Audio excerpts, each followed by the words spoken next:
At wala tayong magawa ngayon at magbablog na lang tayo. At itong aking mini farm,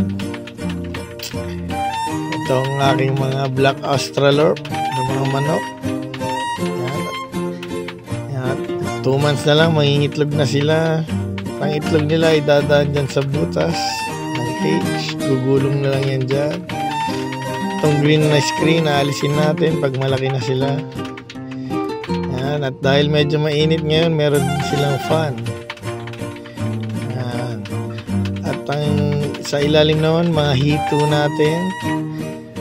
Yan. At meron tayong tubo dyan para sa overflow. Pag umapaw na ang tubig, dyan dadaan at papunta sa ating filter.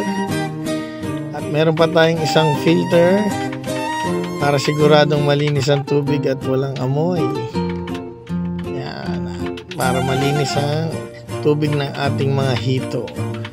Yan. At pagtapos dumaan sa filter, yan yung mga duckweed natin, kinakain din ng mga manok. Yan sila. Tapos, meron tayong pump. Yung tubig na malinis na, babalik ulit din sa mga hito natin.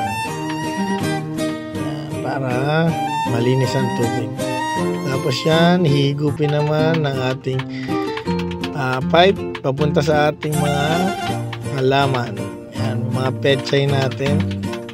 At meron tayong LED grow light para artificial sun nila. Dahil walang araw dito sa loob ng bahay, yan, kailangan nila ng artificial sun.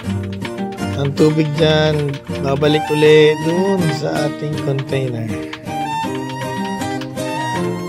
Meron ding ilaw,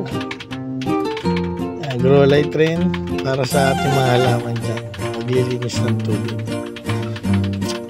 At yung generator natin na solar ay hindi pa natin naikakabit.